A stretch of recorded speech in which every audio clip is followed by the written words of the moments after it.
జై తెలంగాణ. అందరికీ నమస్కారం. తెలంగాణ రాష్ట్ర ప్రభుత్వం పేదల పక్షాన లేదు, పెద్దల పక్షానే ఉందని పదే పదే నిరూపించుకుంటా ఉంది.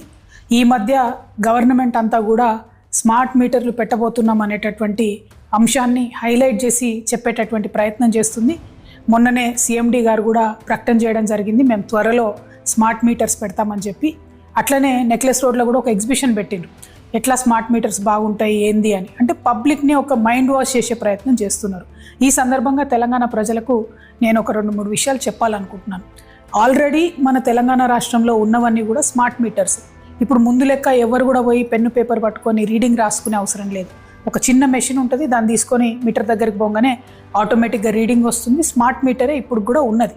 కానీ ఇప్పుడు వీళ్ళు ప్రపోజ్ చేసేటటువంటి కొత్త మీటర్ ఏంటంటే, ఏదైతే రైతులు ఢిల్లీ సింగ్ బార్డర్ దగ్గర ఉద్యమం చేస్తే నల్ల చట్టాలు తొలగించిండ్రో, ఆ నల్ల చట్టాల్లో భాగంగా అదానీ వాళ్ళ కంపెనీకి సంబంధించి మీటర్లు ఏవైతే వ్యవసాయానికి పెట్టాలనుకున్నారో, ఇప్పుడు కొత్తగా కేంద్ర ప్రభుత్వం ఒక కొత్త పథకం తీసుకొచ్చింది.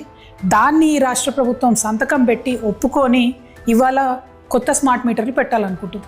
మరి కొత్త స్మార్ట్ మీటర్లు పెడితే నష్టమేంది అంటే, ఇవి మన సెల్ ఫోన్ ఎట్లయితే మనం మొదలే ఒక 1000 రూపాయలు, 500, 100 రూపాయలు పెట్టి ప్రీపెయిడ్ ఎట్లా చేసుకుంటామో అట్లా ప్రీపెయిడ్ స్మార్ట్ మీటర్లు పెట్టాలనుకుంటున్నారు. సరే, మొన్న మనందరం కూడా ఈఆర్సీలో గొడవ చేస్తే వ్యవసాయానికి పెట్టమని చెప్పిండ్రు. కానీ ఇప్పుడు మళ్ళీ మొత్తం పబ్లిక్కి పెట్టాలి, ప్రతి ఇంటికి కూడా స్మార్ట్ మీటర్ పెట్టాలనే ఒక ప్లాన్ చేస్తూ ఉన్నారు. దీనివల్ల నష్టమేంది? ఆల్రెడీ ఉత్తరప్రదేశ్లో ఈ ఎక్స్పెరిమెంట్ అయితే మొత్తం ప్రతి ఇంట్లోంచి మీటర్లు పీక్కొచ్చి ఎలక్ట్రిసిటీ ఆఫీసులలో మీటర్లు వేసి వెళ్ళిపోతున్నటువంటి పరిస్థితి ఉన్నది. మన దగ్గర కూడా క్రితం ప్రభుత్వంలో తెలంగాణలో గవర్నమెంట్ ఆఫీసుల్లో ఈ ప్రీపెయిడ్ స్మార్ట్ మీటర్ పెడితే సడన్గా అర్ధరాత్రి లేకపోతే ఏ టెలికాన్ఫరెన్స్ అవుతున్నప్పుడు కరెంట్ పోతుంది. ఎందుకంటే 100 రూపాయలకు మీరు ఛార్జ్ చేస్తే 100 రూపాయల యూనిట్స్ కాగానే ఆ కరెంట్ ఆగిపోవడం అనేది జరుగుతుంది. సో ఇమాజిన్ చేయండి ఒక్కసారి, ఇవే మీటర్లు మన ఇళ్లల్లో పెడితే మరి గవర్నమెంట్ ఇస్తా అన్న ఫ్రీ సబ్సిడీ 200 యూనిట్ల పరిస్థితి ఏమవుతుంది? సెలూన్లకు ఇవ్వాల్సినటువంటి డబ్బులు ఇప్పటికే వీళ్ళు ఎగబెడుతున్నారు. ఒకవేళ సెలూన్లలో కూడా స్మార్ట్ మీటర్లు పెడితే మనం ఏ కటింగో గిటింగో వేసేటప్పుడు మధ్యలో కరెంట్ పోతుంది, ఉన్న బిజినెస్ కాస్త పోయే పరిస్థితి ఉంటుంది. అంటే అల్టిమేట్గా కాంగ్రెస్ ప్రభుత్వం, రేవంత్ రెడ్డి గారి ప్రభుత్వం కేంద్ర ప్రభుత్వం ముందు మోకరిల్లి వాళ్ళు తీసుకొస్తున్నటువంటి తలాతోకలేనటువంటి పథకాలను అదానీ గారి బిజినెస్ని ఎంకరేజ్ చేయడానికి మాత్రమే వీళ్ళు ఇక్కడ స్మార్ట్ మీటర్లు పెడతామని చెప్తున్నారు.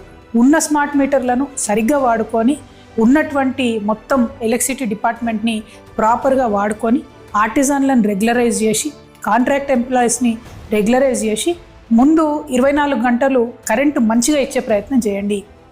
హైదరాబాద్ మహానగరంలోనే ఎప్పుడంటే అప్పుడు కరెంట్ పోయే పరిస్థితి ఉంది. ముందు దాన్ని సరి చేసుకోండి, ఆ తర్వాత కొత్త కొత్త పథకాలు ఆలోచించండి. ఎంతసేపు ప్రజల జేబులకు కత్తరేద్దామనేటటువంటి ఆలోచన తప్పితే ఈ కాంగ్రెస్ ప్రభుత్వానికి ప్రజలకు మంచి చేద్దామనే ఆలోచన కనబడతలేదు. కాబట్టి తెలంగాణ రక్షణ సేన నుండి మేము ఈ కొత్త స్మార్ట్ మీటర్లు పెట్టేటటువంటి పథకాన్ని తీవ్రంగా వ్యతిరేకిస్తున్నాం. దీనివల్ల మీరు ఇస్తున్నటువంటి ఎస్సీ ఎస్టీలకు అట్లనే సెలూన్లకు సబ్సిడీ ఎత్తేయాలనేటటువంటి ఆలోచన చేస్తున్నట్టుగా కనబడుతుంది. దీన్ని మేము జరగనివ్వము, దీన్ని మేము తీవ్రంగా వ్యతిరేకిస్తున్నాము. Thank you. జై తెలంగాణ. మీకు ఈ వీడియో నచ్చినట్టయితే లైక్ చేయండి, షేర్ చేయండి, సబ్స్క్రైబ్ చేయండి.